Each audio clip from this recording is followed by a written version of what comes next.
noite. Sejam todos muito bem-vindos. A gente está abrindo aqui mais um semestre das lives do Diálogos do Lacaneando. E o tema escolhido foi masculinidades.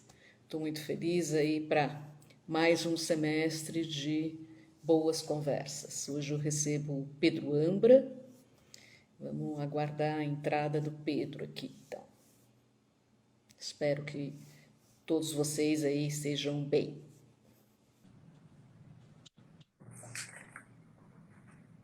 Olá. E aí, Patrícia, tudo bom?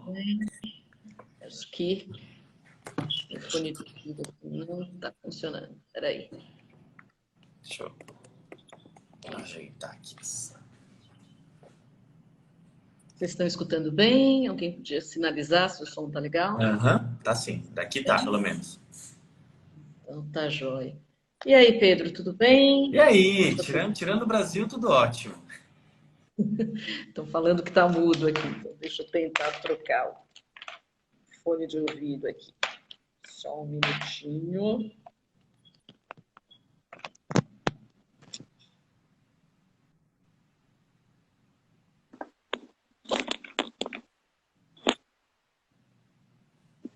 Ouvindo bem, né?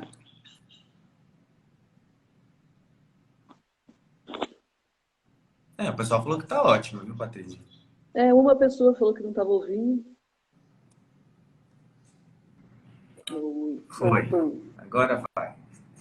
Agora vai. Bom, combinei aqui com o pessoal que a gente vai tentar reservar um tempinho no final para questões que surgirem. Bom? Beleza. Bom, vou desativar os comentários, gente, tá no rosto. Fecha. Bom, vou apresentar o Pedro e aí a gente começa. Bom, Pedro Ambra, ele é psicanalista, professor de psicologia da PUC de São Paulo, professor convidado e orientador do programa de pós-graduação em psicologia social na USP, pesquisador do LAPESFIP, Laboratório de Teoria Social, Filosofia e Psicanálise, doutor em psicologia social pela USP e em psicanálise e psicopatologia pela Universidade de Paris. Autor do livro O que é um Homem? Psicanálise e História da Masculinidade no Ocidente. É este livro aqui que eu super recomendo para quem quiser estudar e pesquisar sobre o tema. Está na segunda edição, pela editora Zagodoni. Eu e o Pedro já tivemos algumas conversas sobre o tema, né? Vamos ver se a gente consegue dar uma volta a mais. Né? Então vamos lá, Pedro. A gente vai fazer aqui uma conversa, eu vou fazer algumas questões, e aí no final a gente Beleza. Fica com as questões das pessoas que quiserem. Tá bom? Então vamos lá. O que uma discussão sobre masculinidades pode suscitar? Este é um dos desafios de Pedro Ambra no livro O que é um Homem? Psicanálise e História da Masculinidade no Ocidente. O livro conversa tanto com as teorias de gênero quanto com a psicanálise, ao mesmo tempo que permite ainda pensar a noção de homem em Lacan. Bom, para a pergunta o que é uma mulher, não encontramos nem resposta na filosofia, tampouco na psicanálise. Para a primeira, os filósofos são capazes de responder à questão o que é o homem, o que o fazem respondendo sob diversas maneiras, sendo englobando a espécie, o gênero humano, visto que não são capazes de separar a mulher para responderem sobre o seu ser. Já para a segunda, responde-se com uma teorização, a partir do significante falo, o que também dificultou uma resposta sobre o que é uma mulher. Bom, desde Freud tenta-se responder ao enigma o que é uma mulher. Lacan criou o aforismo, a mulher não existe. Seu livro surge na contramão dessa história, né? E aborda um tema pouco estudado, com pouca bibliografia disponível, e se propõe a responder o que é um homem. O que te motivou essa pesquisa em meio de uma já consolidada tradição de pesquisa sobre a feminilidade e a sexualidade feminina? Certo. Bom, então, primeiro, né, boa noite a você, ao pessoal que está ouvindo a gente, chegando agora. Espero que a gente consiga, como você falou, né, avançar um pouco mais nessa conversa que a gente já foi começando, e o lacaniano de outros tempos, né, no qual a gente fazia isso presencialmente. Saudades desses tempos. SDDS. Então, te agradeço o convite de continuar aí esse bate-papo agora de forma virtual, né? Também pela ocasião do relançamento do livro, que ficou um tempo, aí, 1 ano ou 2 fora de catálogo, e agora volta pela edição do Zagodoni com uma segunda edição, né? Revista e tal. Bom, eu acho que antes de ir para a sua pergunta sobre a motivação, enfim, da pesquisa, acho que eu vou talvez comentar um pouco antes o pano de fundo que você estava apresentando. Veja, né? Eu acho que a psicanálise, ela é um dos primeiros, não o primeiro, mas um dos primeiros discursos críticos da modernidade sobre si mesma, né? Essa ideia, né? Hegemônica, iluminista, que, enfim, foi se espraiando por todos os lugares do mundo, e que hoje, digamos, é lugar comum, acho que criticar um pouco o etnocentrismo, ou um certo padrão, uma medida europeia, sei lá, até masculina, branca, etc., de poder, de ciência, de proximidade consigo mesmo. Mas, claro, né, acho que tem importantes desdobramentos e reflexões que, felizmente, estão podendo ser feitas atualmente nessa esteira, mas a psicanálise ela foi uma primeira tentativa de começar a rachar essa imagem muito coesa que o homem fazia de si mesmo, aqui brincando com a ambiguidade do termo, né? E por quê, né? Porque a ideia de homem, ao meu ver, ela já nasce problemática, se a gente olhar pelo menos com as lentes atuais, se pensarmos sei lá, momento de instauração da estrutura social burguesa, né? Com a Declaração dos Direitos do Homem e do Cidadão, na Revolução Francesa. Era homem mesmo, né? Não era direitos humanos. Tanto que alguns anos mais tarde, o Orlando Pegorgi teve que fazer a Declaração dos Direitos da Mulher e da Cidadã, né? E foi guilhotinado por conta disso. Então, vejam que essa tensão entre um homem universal ou particular, né, genificado, portanto, ela é constitutiva, assim, de parte do discurso da modernidade, ao meu ver. E bom, assim, avançando um pouco a história, por conta, né, tanto de uma crítica interna que me parece que foi aparecendo no interior da reflexão freudiana sobre a dita diferença sexual, né, enfim, isso que hoje a gente chama de falogocentrismo, o próprio Freud, também impactado pelas reflexões das primeiras psicanalistas mulheres sobre o tema, começou cada vez mais, em especial nos anos 30, a titubear sobre o que seria uma mulher, né? Da ideia, o continente negro, que era uma mulher, a ideia de que a psicanálise não pode dizer o que é uma mulher, só como uma mulher se torna, no texto de 1933. Então, eu acho, assim, por mais que acho que o Freud não assumiria isso, mas a gente olhando com uma certa distância, dá a entender que parte das reflexões psicanalíticas tardias sobre a feminilidade, e que tem, claro, né, uma relação com a pulsão de morte, assim por diante, tem um pouco a ver com uma primeira recepção de pressões feministas no interior da própria possibilidade de ter mulheres psicanalistas questionando Freud, né? Isso aconteceu nos congressos da feminilidade dos anos 20, por exemplo, né? Então, e no Deus da feminilidade é esquisito, né? Porque por mais que ele fale umas coisas pra gente meio bizarras, né, sobre a feminilidade, por outro, ele tem uns momentos meio de lugar de fala, assim, especial no final do texto. Ele fala assim, olha, eu não tenho muito para dizer sobre isso, acho que as minhas colegas mulheres talvez possam falar mais e tal. Então, acho que é um começo de análise, assim, até semiologia de um problema que vai encontrar, acho que, outros desdobramentos a partir do Lacan, né? Notadamente a partir das fórmulas da sexuação, que, analogamente, se a gente for pensar, são também uma forma do Lacan responder a questionamentos teóricos e políticos no interior do feminismo francês no começo dos anos 70. Né?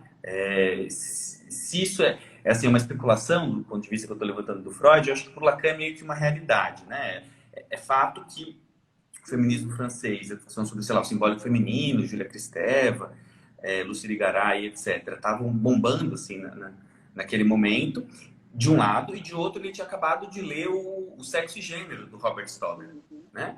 E diz isso, com todas as letras, no Seminário 18. Então, essa modificação no campo das relações de gênero, se a gente quiser, foi fazendo que a mulher se tornasse uma questão, né?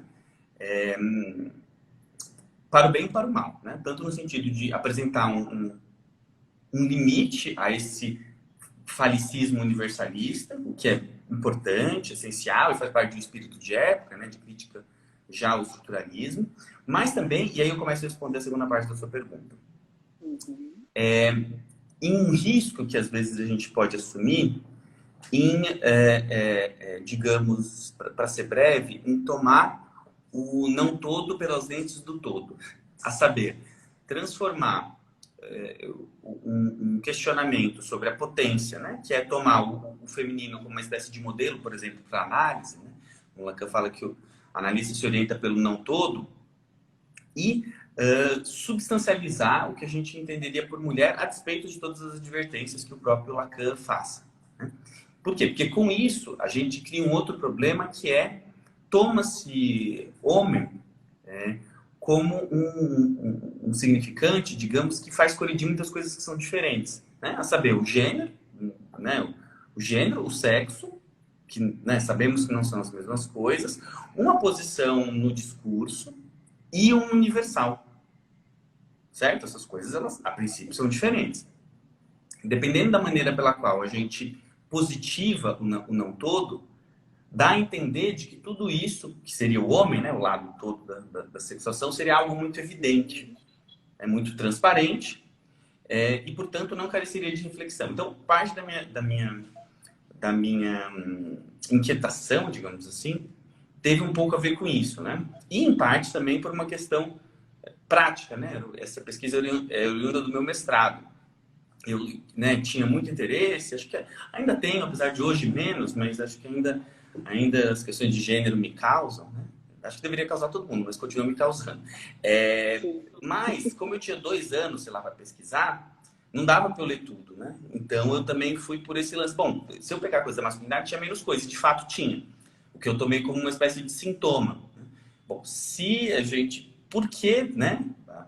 A inquietação era essa. Por que dessa simetria? Né? Será que ela é uma tentativa política, assim, de equalizar as coisas do ponto de vista da produção acadêmica? Bom, a mulher sofre tantos preconceitos e violências, sei lá, na vida cotidiana, que na academia ou na psicanálise a gente vai tentar contrabalancear, então vamos falar muito de mulher para ver se essas coisas mudam. Não, eu acho que não é exatamente isso, né?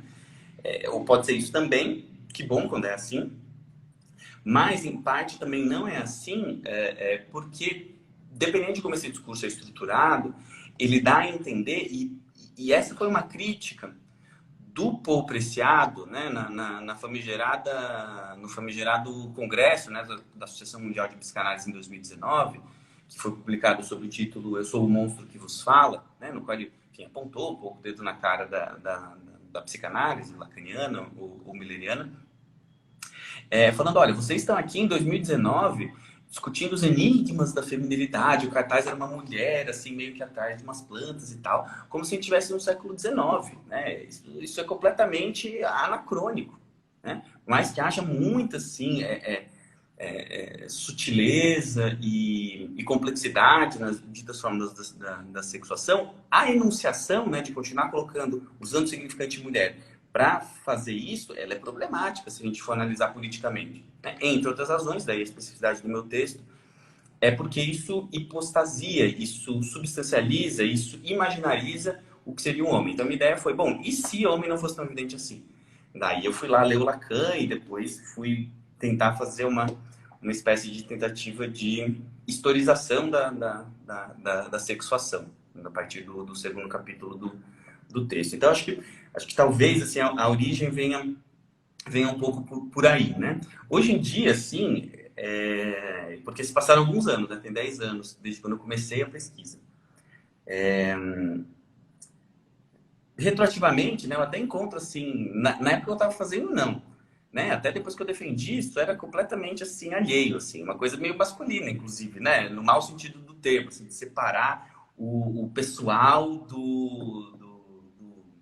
da pesquisa e tal. Hoje eu vejo assim, sei lá, questões minhas em relação a isso, mas na época não, né? Ou questões até de lugar de fala, né, da importância de falar sobre masculinidade e tal, isso assim, não estava para mim posto, pelo menos conscientemente, quando eu iniciei a pesquisa, mas olhando retroativamente, daí você vai entendendo os motivos pelos quais você fez determinadas coisas, né? Mas, enfim, acho que isso tem a ver também com a tal retroatividade do inconsciente. Eu queria levantar 2 pontos. O primeiro, se houve um estranhamento na academia essa pesquisa. E segundo, você trouxe a questão da feminilidade como um sintoma, né? A gente poderia entender isso como um sintoma da própria psicanálise. Você pode repetir como sintoma no Essa finalzinho? O sintoma da própria psicanálise, Ah, essa prevalência de uma pesquisa sobre o feminino, a feminilidade. Seria um sintoma da própria psicanálise? A gente uhum. poderia pensar dessa forma? Ó, vamos lá. Acho que a primeira é mais fácil, né? Se causou estranhamento, eu acho que em parte, assim, mas não muito, assim, porque por mais assim, uma pesquisa, né? Enfim, sei lá, o título do livro é mais, digamos assim, vendável, né? O que é um homem e tal. Mas a real é que é uma pesquisa super careta, assim, né? Tipo, eu peguei, vamos ler as fórmulas, sei lá, ler o seminário, todas as vezes que o homem fala de homem e masculino em Lacan, do seminário 16 ao seminário 20. Bom, vamos tentar trazer um quadro de inteligibilidade para isso. Depois vamos associar se isso teria a ver com a história da masculinidade recente. É um recorte que durante a feitura da pesquisa, eu acho que não causava tanto estranhamento, porque eu acho que eu me escondia um pouco por trás de um certo rigor, assim, juvenil, né? Não, tô lendo a situação e tal, isso aqui, esse detalhe, daí o comentador, o Guilherme Feita, o que eu acho que foi muito importante, assim, para mim, naquele momento, hoje ainda é, né? Eu acho que é importante a gente tratar o texto com rigor e seriedade. Então, eu acho que essa espécie de academicismo, que tem também os seus limites, os seus problemas, me protegeu um pouco dessa estranheza do texto. Pelo menos que eu tenha ficado sabendo. Pode ter um monte de gente que achava estranho e nunca me falou, mas das questões, o pessoal falava, nossa, que interessante, é mesmo, todo mundo fala um monte de mulher e tal, nada sobre masculinidade e tal. Por mais que hoje, assim, eu acho que eu escrevi um pequeno pós-escrito, assim, um mini pós-fácil pro livro na segunda edição e tal. Eu, eu acho que, vendo com a minha lente de hoje, eu acho que o texto tem várias coisas legais que eu fui relendo e falei, caramba, eu nem lembrava que tinha escrito isso. Mas eu acho que o texto é meio isentão hoje, pro meu padrão, assim, de crítica, né? Eu acho que é um texto que ele faz, inclusive, o que é uma crítica das feministas pro Lacan, né? Que é uma análise excelente do estado das coisas, mas com pouca possibilidade de transformação, assim, né? Então, eu acho que eu não coloco muito o dedo na ferida, assim, eu não falo muito, por exemplo, de privilégios e tal, né? Em um momento ou outro, sim, mas acho que se eu fosse, existisse essa possibilidade de reescrever totalmente o negócio hoje, acho que seria bem diferente, assim, sobre esse ponto de vista, seria mais político. Então, assim, acho que teve um mini estranhamento, mas mais positivo do que negativo. Agora, em relação à segunda pergunta, né, o excesso de produções sobre a feminilidade seria um sintoma da psicanálise?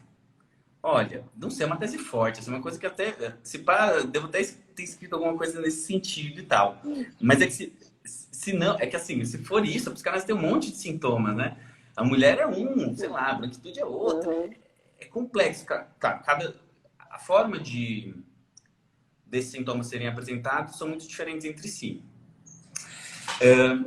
Mas, talvez, eu acho que esse excesso, ele tem um ar sintomático, vamos dizer assim, para não me comprometer muito, ele tem um ar sintomático no sentido de que é uma verdade que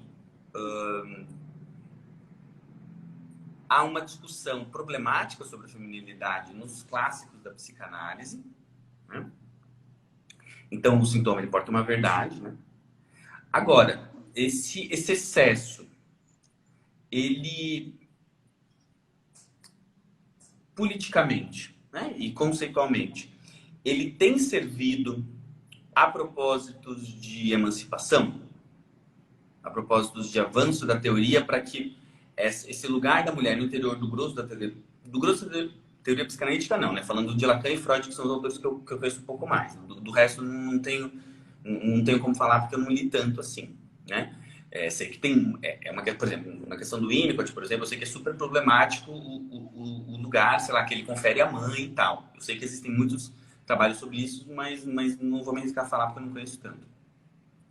Mas em relação a Freud e Lacan,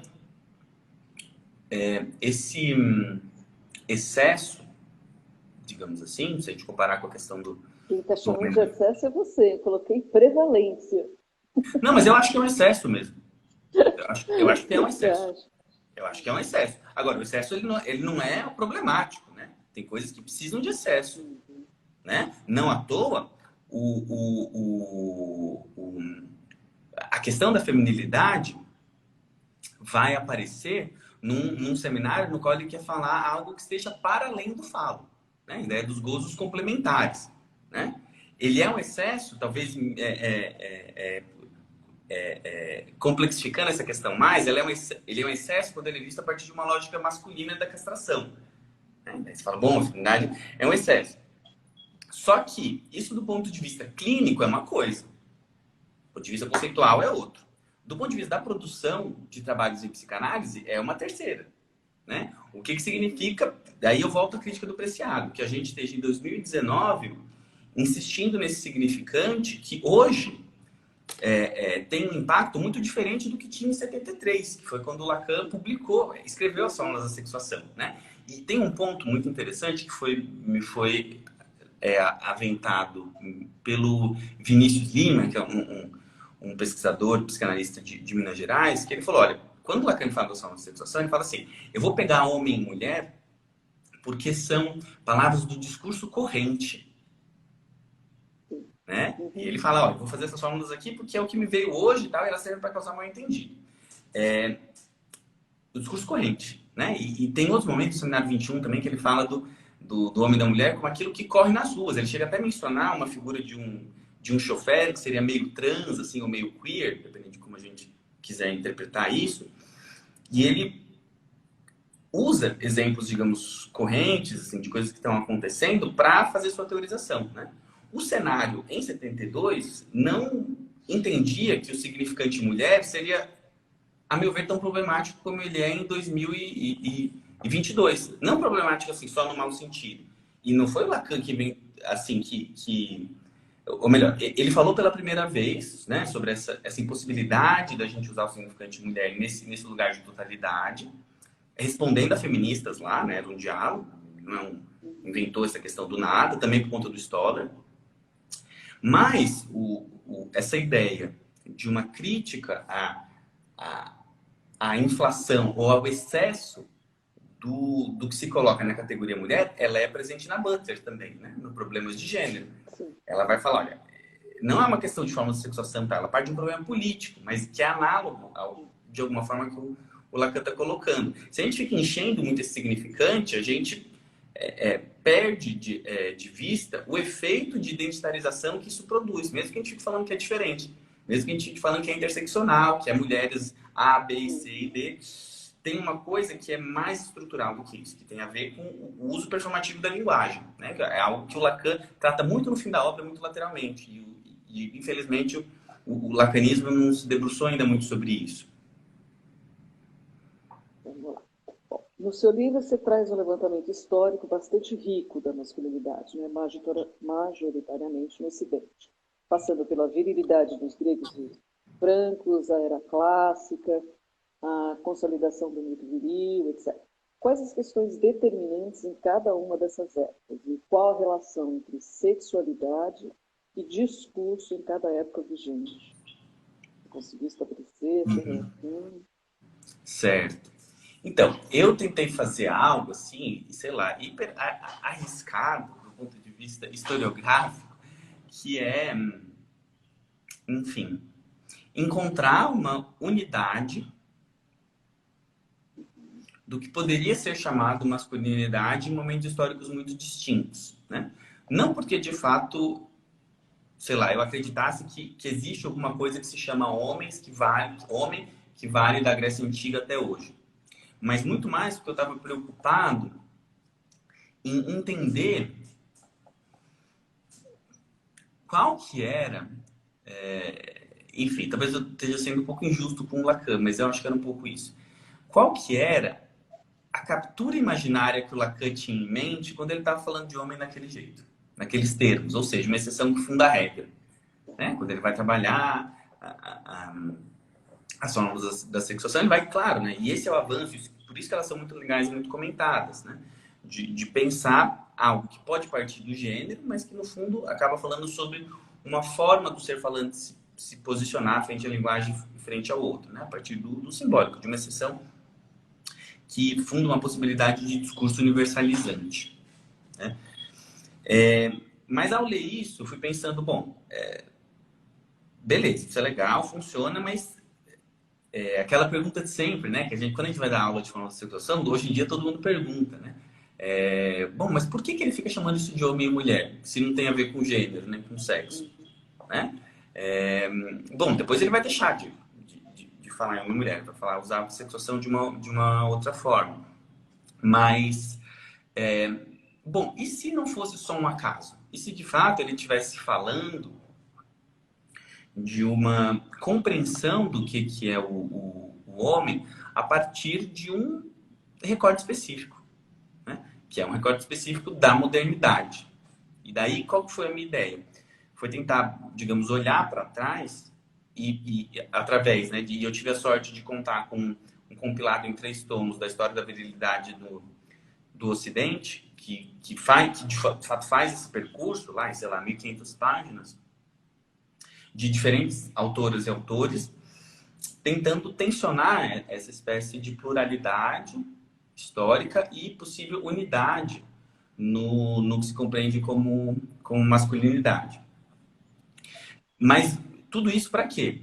Para tentar chegar nessa montagem que, digamos, daria um apoio histórico para as formas da sexuação, né? E justamente, né, esse é o percurso do texto, é mostrar que não existe esse homem a princípio lógico, né?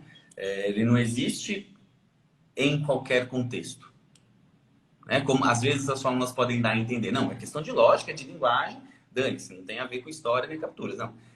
Isso não se sustenta nem no próprio Lacan, né, a meu ver. Mas às vezes as formas convidam esse tipo de leitura. E é anti-lacaniana porque, enfim, por mais que, de novo, não seja algo que é super comentado, o Lacan reiteradamente fala da importância da história, né? De como a gente precisa, enquanto analistas, se valer dos métodos não só da matemática, da linguística, mas também da historiografia.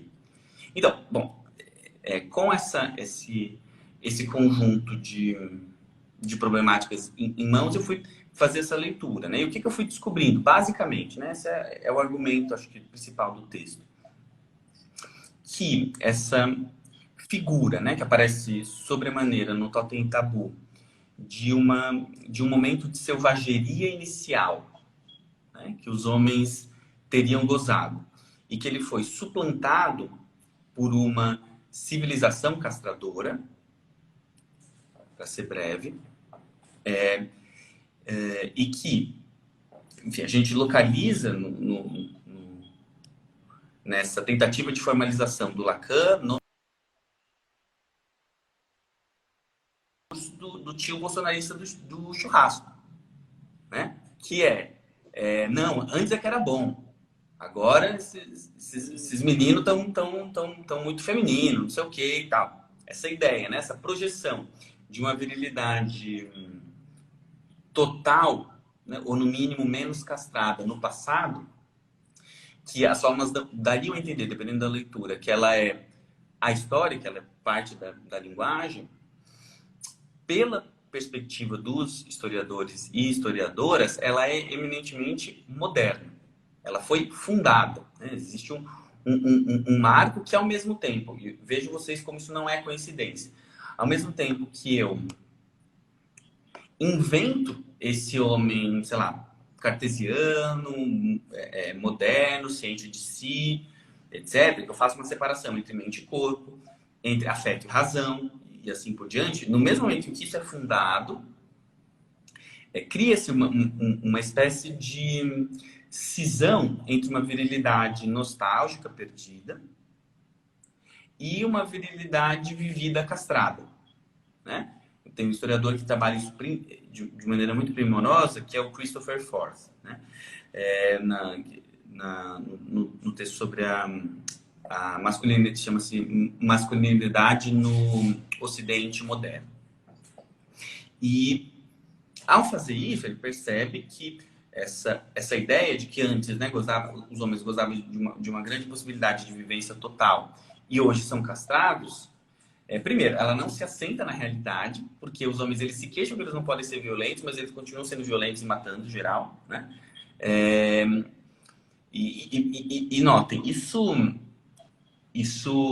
na época que eu terminei o texto, eu entreguei o texto e falei, legal, consegui estudar o que eu queria, bacana, mas mito, masculinidade, essas coisas, sei lá, nem vão existir daqui 20 anos. Vai ser tudo meio queer. Já era isso aqui.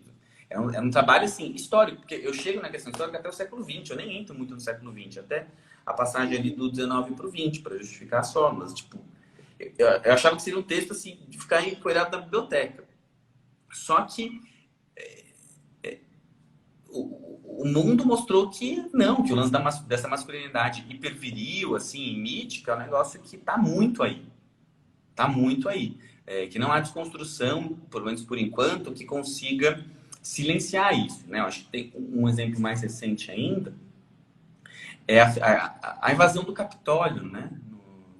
Quando o Trump perde a eleição, né? O que a gente tem ali? Figuras que evocam essa virilidade mítica, né?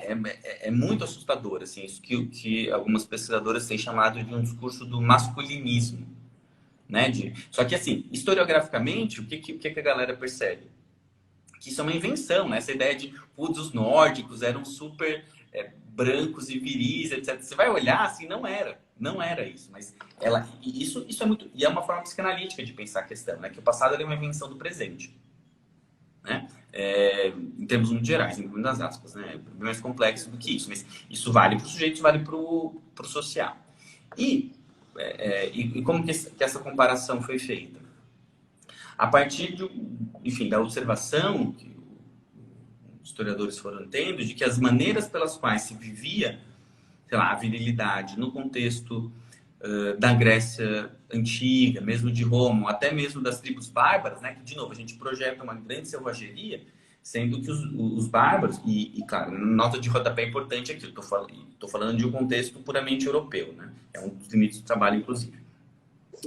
Os bárbaros, que eram, né, vistos pelos clássicos como aqueles que não falam, né, barbárie e tal, que não tem civilização, eles, do ponto de vista da divisão de gênero, eles eram, digamos, mais avançados do que os antigos e que pode ser, inclusive, a modernidade, né? Tinha, por exemplo, uma transmissão matrilinear de heranças, os crimes como estupro eram severamente punidos, ou seja, não havia essa ideia de uma virilidade que precisa ser potente, silenciar a mulher, silenciar o outro, hiperviolenta e assim por diante. Da mesma feita, os gregos também não compreendiam que a masculinidade, ela era, digamos, a virilidade, ela era oposta à ideia de civilização, né? A civilização veio para silenciar a minha virilidade. Não, pelo contrário. Para eles eram coisas que convergiam.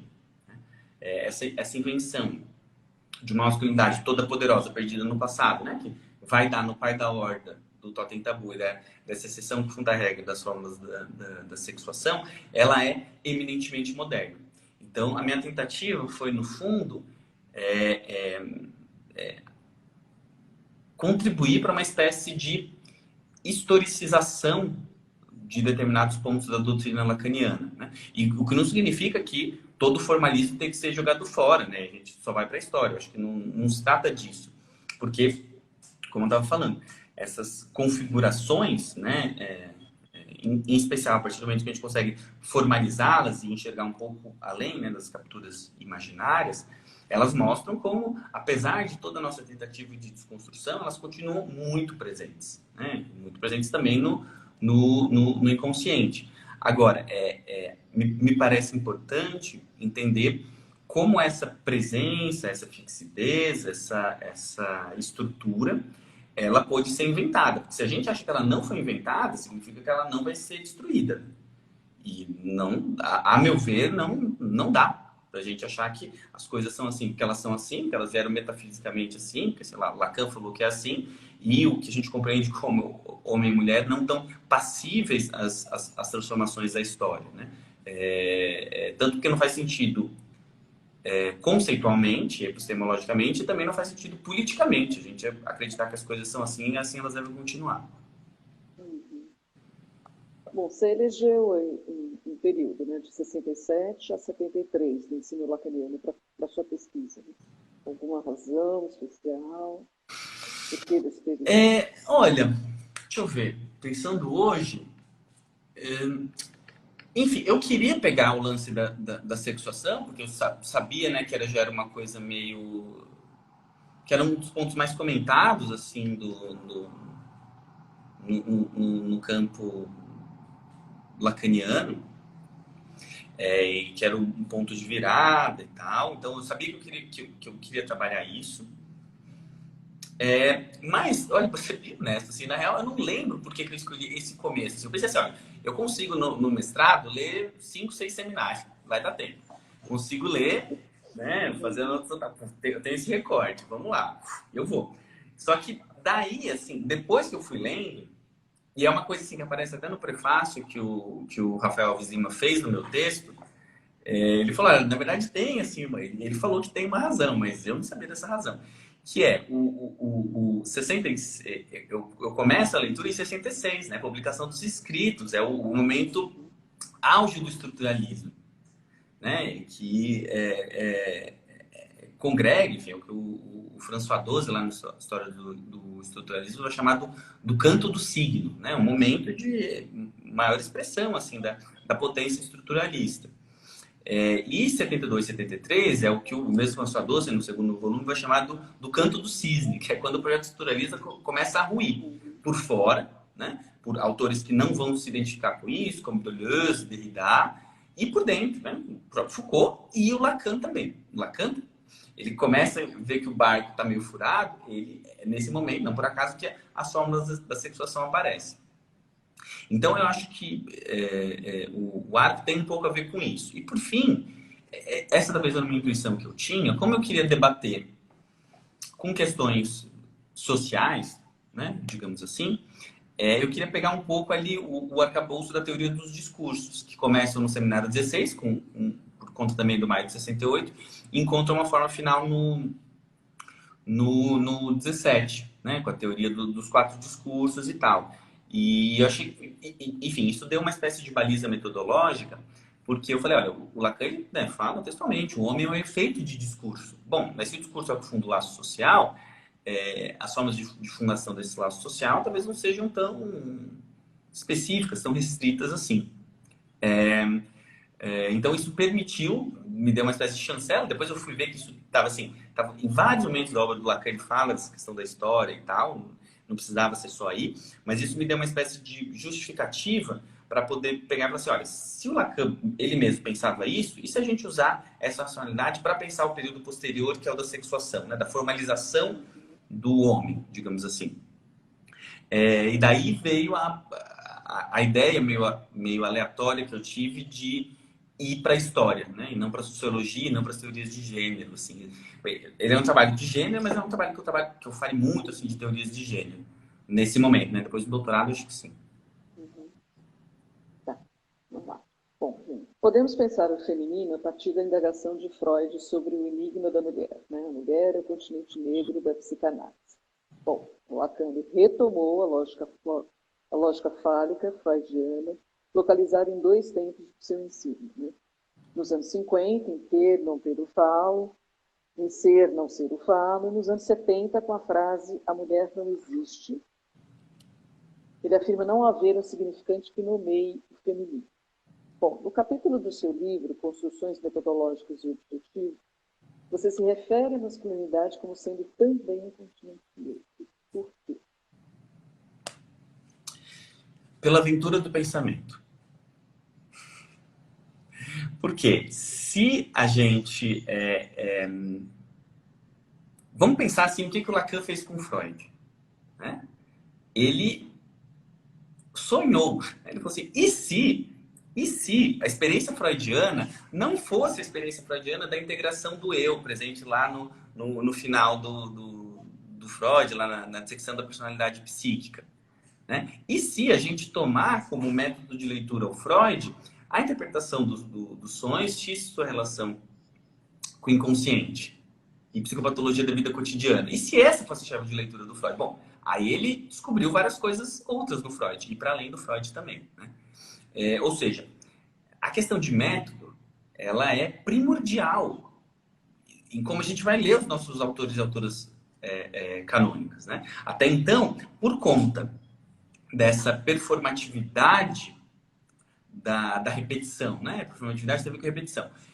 Da mulher como continente negro, a mulher não existe, não é relação sexual, a mulher é não toda, etc, etc, etc. Isso tem vantagens, em especial no momento que o Lacan pôde enunciar isso nos anos 70, mas à medida que isso começa a entrar num círculo muito repetitivo de contribuições, faz com que a masculinidade vá sendo concebida como algo que fala por si. Algo intuitivo, algo que eu já sei, não preciso falar. E esse é um lance meio clínico também, né? Aquilo que a gente deve, uma das coisas que a gente deve evitar na clínica é que que a gente comece a trabalhar com uma lógica de intersubjetividade, né? O analisante fala assim, mas você sabe o que eu estou falando, né? Ou seja, essa ideia de não, vamos falar das coisas complexas, o simples a gente deixa aqui, o simples eu já sei. Certo? Isso é perigoso, clinicamente e do ponto de vista da pesquisa. Então, assim, a tentativa de considerar o homem também como um continente negro foi uma aposta, né? Uma aposta metodológica. E se a gente fizer isso, o que a gente vai encontrar? E se a gente supor que o homem não é tão evidente?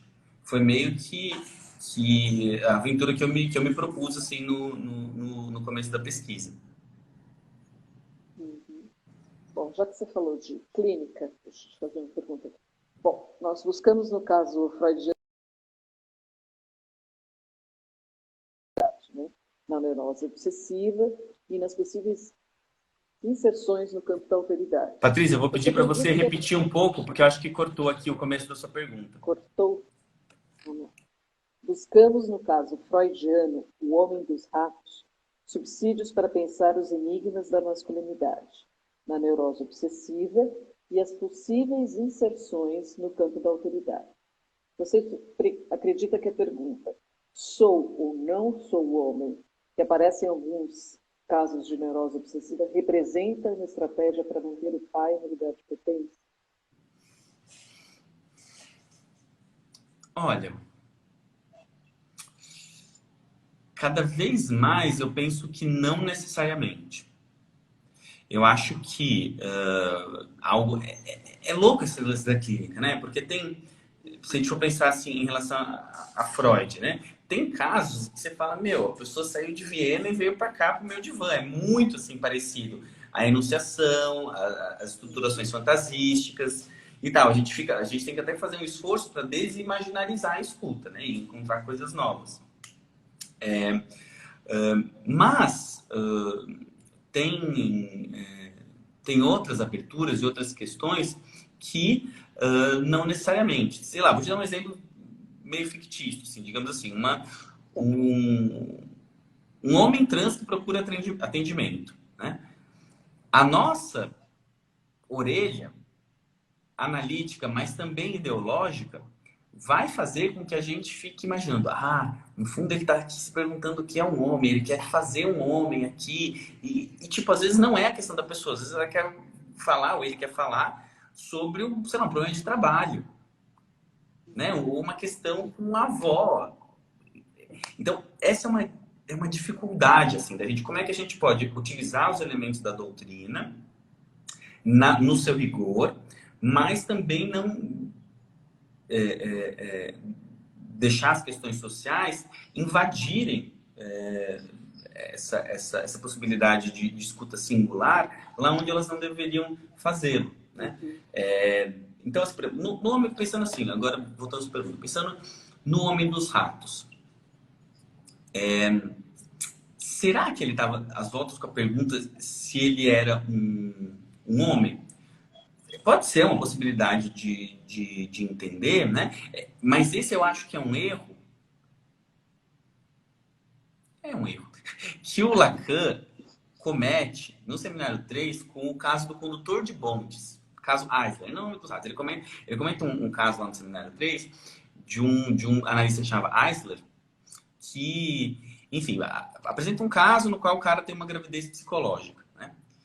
E o cara tem uma gravidez psicológica, daí o Eisler interpreta como fantasia de erotismo anal. E o Lacan, ele pega os elementos do caso e fala, não, a pergunta do Eisler era sobre se ele é um homem ou uma mulher, né? Por quê? Porque o Lacan estava tentando fazer a relação sexual existir, né, em termos conceituais. Ele estava tentando fazer com que o projeto estruturalista do tabu do incesto casasse com a noção da diferença sexual da psicanálise a todo custo. Ele precisava demonstrar isso com o caso.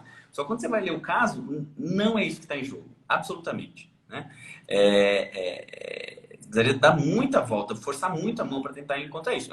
É um problema análogo em relação ao Schreber. E todo o problema é que a transexualidade vai encontrar em uma parte, enfim, dos comentadores lacanianos que, por conta disso, ficaram associando toda a transexualidade com psicose, um negócio que é absurdo, assim, para dizer o mínimo. E, então, assim, acho que depende muito da leitura que a gente vai fazer do caso. Mesmo assim, o mais paradigmático em relação a isso é o Dora, né? O caso Dora. Eu acho que, assim, é pertinente uma leitura que possa considerar o Dora, né, como uma pergunta sobre o que quer uma mulher, o que é uma mulher, mas pensando também, se a gente lê o Dora assim com um pouquinho de perspectiva crítica, né, também sobre o que não é uma mulher, que tipo de feminilidade a Dora não quer encampar, não quer bancar, e adoece por conta disso. É um caso, sim, muito violento, do ponto de vista tanto da estrutura que ela estava, quanto da escuta que o Freud faz, né? Infelizmente. Então, é muito louco, assim, tem suposições, e acho que essa é uma questão de gênero importante para a gente pensar no Freud. A questão, sei lá, do falo, né, da castração, anatômica ou não, ela é uma espécie de falocentrismo do Freud, isso é inegável. Só que a gente tem uma outra que é mais perniciosa, que é muito presente no Dora, que é, por exemplo, ele supõe que uma menina de 14 anos deveria se excitar com um cara muito mais velho beijando ela à força. Ele realmente acredita nisso. Mas por que ele acredita nisso? É porque ele é, sei lá, um velho escroto? Não necessariamente. Mas é porque ele supõe, o Freud supõe uma lógica de desejo que é historicamente associada ao masculino, né? Um menino, inverta a situação, um menino naquela situação de 14 anos, se viesse uma mulher para ele, pela lógica do Freud, pelo espírito de época, mas que também vale para hoje, ele deveria se excitar, seria o natural.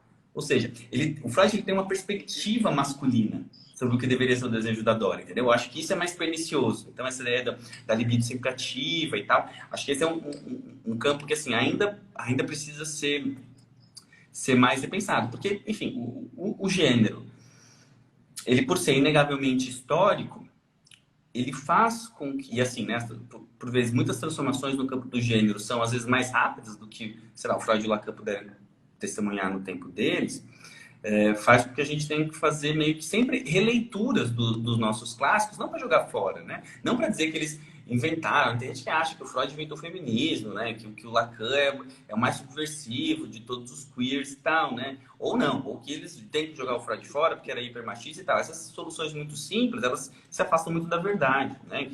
Que desresponsabiliza a gente também de ler um determinado autor e falar, puta, como é que eu vou pensar isso aqui a partir do meu caso clínico hoje? Ou a partir dessa questão social premente hoje, né? Não dá para colocar na conta dos nossos autores de referência, né? Tem que ser uma responsabilização também nossa de que tipo de leitura a gente vai conseguir fazer hoje. E que ponto da doutrina tem que ficar para a história e que ponto ainda tem possibilidade de ser subvertido e continuar a ser utilizado. Bom, se pensarmos hoje, tá, nos estudos queer, no conceito de gênero, como pensar o homem ou a diferença sexual a partir das teorias de gênero?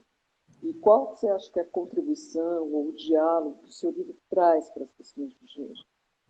Se você pudesse avançar um pouquinho hoje, porque é um livro que tem 10 anos, essa pesquisa, né?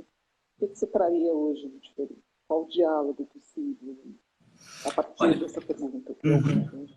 Olha, ótima pergunta, viu, Patrícia? Porque eu acho que enfim, eu fui deixando essa pesquisa. Eu cansei um pouco do lance da masculinidade, assim, porque eu entrei no doutorado querendo continuar com isso, e daí no meio do caminho eu vi que eu não queria mais isso, daí mudei no meio do caminho, perdi 1 ano e meio de doutorado, assim. Então eu fiquei meio um mini bode, assim. Então eu não tô assim muito mais, sei lá, daí, só que assim, paradoxalmente, é uma questão que hoje em dia está se falando muito mais, né? Então, tanto que o livro vai ser relançado, a galera me convida para falar coisa e tal. E teve o dossiê da CUT, que saiu sobre masculinidade, né? Que foi, tipo, muito vendido e tal. É um negócio que eu não esperava, assim. Falei, meu... E eu, enfim, topei organizar, porque eu também convidei uma galera que eu acho que hoje está falando muito melhor sobre isso, assim, do que eu, na real. Eu acho que tem discussões mais de fronteira em relação a masculinidades. Por exemplo, questão sobre masculinidades negras, né? Se por um lado a gente tem como uma espécie de paradigma, não total, né? Mas possível e que acho que rende bastante para pensar a feminilidade no Brasil a partir da mulher negra, seja a partir da Lélia Gonzalez, seja a partir da Rita Segato. Pensar a relação entre masculinidade e raça, eu acho que é um filão muito importante, né? E que eu acho que não, a meu ver, parando para pensar agora, não consigo ver muita articulação evidente com o que eu escrevi no livro com isso. Acho que tem um recorte ali porque... mas eu acho que é um recorte que diz respeito também do tipo de masculinidade que o Lacan estava se assentando, que era uma masculinidade moderna, parisiense, assim, sabe? Essa exceção de fundo da regra e tal. Não só, né? Claro que isso emana, ele fala de uma certa experiência que a gente reconhece aqui na clínica também, né? Não se trata de dizer, não, Lacan só falava Não é bem assim, é um pouco mais pós-colonial do que decolonial. Mas eu acho que esse é um filão interessante, de pensar a interseccionalidade da masculinidade, né? Pensar a questão de raça e um ponto que eu acho que é um grande ponto cego, talvez assim, um limite mesmo do meu texto, que é uma articulação da masculinidade com a sexualidade. Porque eu falo com o foco da masculinidade um pouco mais sobre esse pendor ou da lógica da sexuação ou de um discurso de gênero. Mas se a gente for pensar a especificidade do gênero masculino no Brasil, ela é extremamente complexa, né? Pensando, por exemplo, o que é a masculinidade, a relação da masculinidade, sei lá, com a bissexualidade, né? O fato de, sei lá, o homem latino, né, mas notadamente brasileiro, que tem trocas eróticas com outro homem sem ser passivo na relação, ele muitas vezes não se entende como gay ou como bissexual. Ele se entende como hétero, um hétero que vira e mexe, faz umas coisas no banheiro com outros homens, ou em contexto carcerário, por exemplo, isso acontece, né? Uhum. Mas não, eu sou hétero, sou casado, que isso? Né? Hétero, veja você, é uma categoria do pornô gay. Tem tesão em héteros, mas o que significa isso? Né? Como compreender isso? Então, são limites, acho que são perspectivas muito interessantes para pensar a masculinidade e também em relação com raça. Né? Tem um texto muito interessante de um pesquisador que se chama Diego Semereni, que é brasileiro, mas é radicado nos Estados Unidos, que ele fez uma análise sobre o estupro do Anderson do Molejão com uma fã, que é enfim, acho que uma menina trans ou não binária, e que ele vai mostrando que o Anderson ele falava abertamente dessa violência que ele fez com essa menina, porque justamente esse homem hétero, entre aspas, ele acha que aquele corpo ele ele, digamos, merece ou tá no direito dele poder usar o outro como um buraco, entendeu? Sem que isso tenha um impacto, digamos, identitário. Então, essa questão da masculinidade, eu acho que é um outro filão, sim, super importante e rico para a gente poder pensar. Clinicamente falando, que recomendações você daria aí? Analistas, que tipo de escuta para pensar esse tema? E o que você acha que seu livro poderia contribuir para teoria para pensar a clínica? Olha, acho que é uma recomendação meio impossível, assim, mas é meio que o que eu faço para mim, assim, que é tipo, sei lá, talvez ler com tanto rigor e dúvida, tanto os nossos autores canônicos, quanto aqueles e aquelas que estão pensando questões que são importantes para a clínica, mas não estão fazendo isso em termos psicanalíticos. Né? Que são autores que estão pensando masculinidade, o próprio Preciado, eu acho que ele é interessante para a gente pensar questões de gênero e de transição fora de um paradigma médico. Porque, querendo ou não, isso é muito triste até assim, sei lá, no lacanismo. A gente tem, tipo, mil teorias e discursos sobre dessubstancialização, a importância da linguagem, do simbólico, né? Que a sexuação são um dos últimos capítulos sobre isso, né? Mas começa muito antes, né? De como o sujeito não se reduz ao seu corpo biológico. Mas, de repente, quando a gente recebe na clínica um jovem que quer se hormonizar, isso é uma questão de supervisão, né? E talvez, sim, deva ser mesmo, mas talvez fale mais de um limite da nossa escuta do que do real que está emergindo ali, né?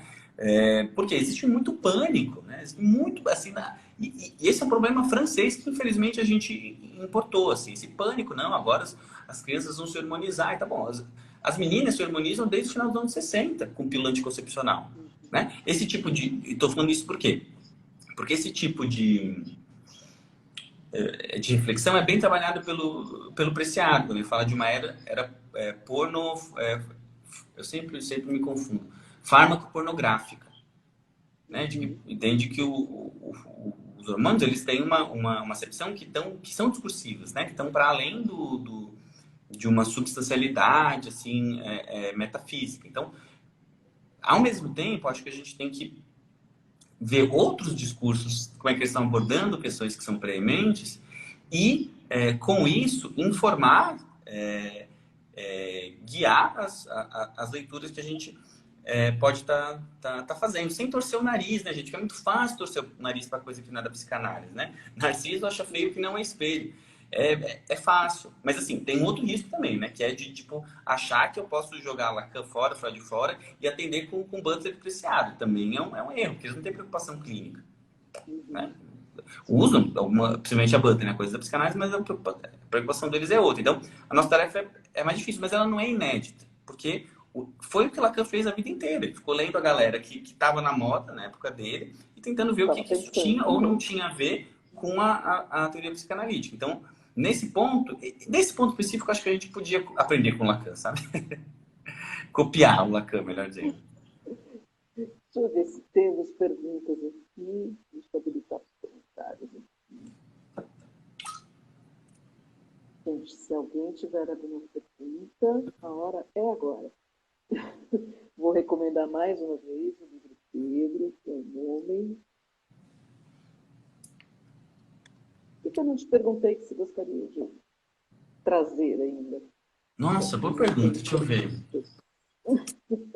Que acho que eu falei bastante. Acho que esse lance assim, da articulação da masculinidade com sexualidade, com questões de raça e classe, eu acho que, puta, assim, eu não tenho mais fôlego, acho que nem mais desejo muito para refletir muito por aí, mas eu acho que é uma questão assim super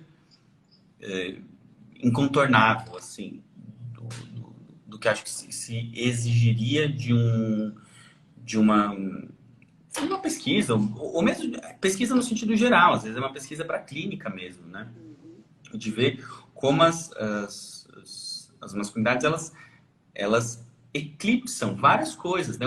Um dos lances, eu acho que esse é um ponto que articula, sei lá, do lance do universal, do todo, lacaniano, clássico, mas também dessa colisão entre o homem o homem particular, generificado, e o homem filosófico, que é deixar coisas de fora. Ou seja, o homem moderno é aquele que não quer saber do corpo, é aquele que não quer saber do afeto, aquele que não quer saber da contradição, aquele que não quer saber do feminino. Isso é algo que é presente muito na clínica, né? E também em relação a isso que eu trazia agora há pouco sobre não quero saber de uma sexualidade que não se encaixe na minha concepção identitária prévia. Deixa eu ver se eu consigo recuperar uma pergunta. Acho que tem uma pergunta Como aqui. pensar a masculinidade a partir do chamado ultimíssimo lazer? Tem só uma pergunta antes, né? Tem. Pensar ainda... Por que ainda pensar masculinidades? Que traço do masculino poderia ser salvo? Poderíamos pensar no regime mais pós-gênero? Então, eu acho que esse é um limite, assim, da psicanálise. Por um lado, ela tem que... Palavra meio cringe, né? Se antenar nas outras teorias que estão pensando, né? Uma coisa pós-gênero e assim por diante. Por outro, ela não pode esquecer que às vezes os inconscientes dos nossos analisantes são mais conservadores do que eles gostariam de acreditar. E a gente precisa saber um pouco como essa estrutura clássica, digamos assim, ela se estrutura, né? Eu estou dizendo isso por quê? Porque eu acho que é importante a gente falar, sei lá, das masculinidades, ou seja, de nuançar esse traço plural do masculino, que foi, né, algo introduzido a partir dos anos 90. Masculinidades trans, essa questão das masculinidades bissexuais, homossexuais, etc. e tal. Por outro lado, eu acho que só tem um perigo nisso, que é dois, né? Talvez um de não se debruçar sobre o que seria comum a essas experiências, né? Achar que simplesmente porque a gente diz que não existe mais universal ele deixa de existir, acho que é um problema.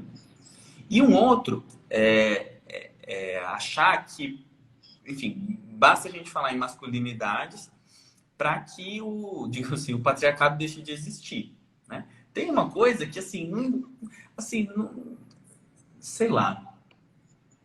Por exemplo, se eu sair, eu moro aqui no centro.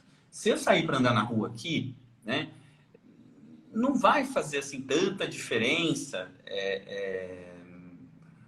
uma questão de classe ou uma questão até mesmo de performatividade de gênero, sei lá, não hétero, ou de raça, né, para a possibilidade de eu ser estuprado ou não, entendeu? Então todas essas pluralidades, elas às vezes encontram um certo limite em relação a pontos específicos, não em relação a tudo. Porque se eu pensar sobre violência policial, daí não, tem uma dimensão de raça, ela impacta muito, né?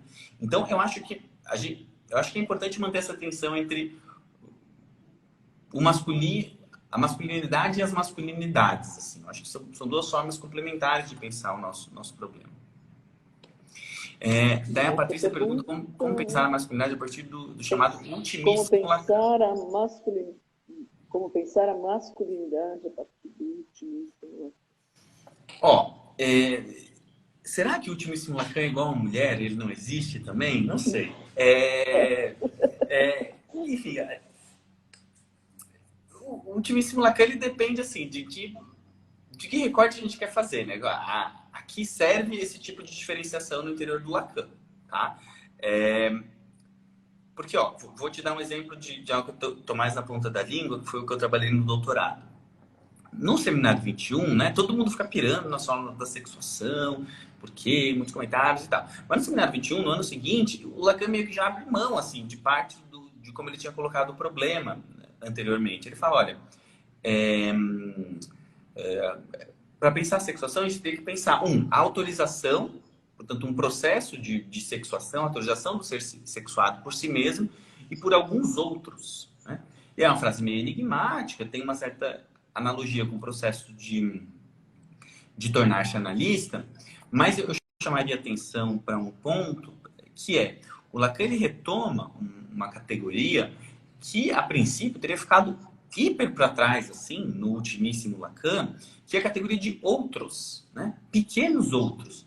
É uma coisa que, assim, o que a gente está falando de... Ele, do nada, ele começa a falar do pequeno outro, do outrinho, em 74. Né? Ou seja, lá no ultimíssimo, a gente encontra o primeiríssimo também. A gente encontra traços de um Lacan que não esqueceu os complexos familiares, que no texto de 1938, um ultimíssimo Lacan que retoma algo fundamental para o tempo lógico, essa questão da certeza antecipada, que é quem eu sou depende de como eu sou reconhecido pelos outros. Pequenos outros, não grande outro. Né? Então, eu acho que essa é uma possibilidade de pensar não só a masculinidade, como todas as outras constituições de processo de sexuação, digamos assim, a partir de algumas contribuições, a partir de algumas coisas que ficam mais claras no último Lacan, digamos assim. Né? Outra seria, e isso sim, isso é uma coisa que vale para a clínica inteira, né? Que é uma tentativa de compreender as expressões da transferência, de viragens sintomáticas e assim por diante, por meio dos 3 registros, real, simbólico e imaginário.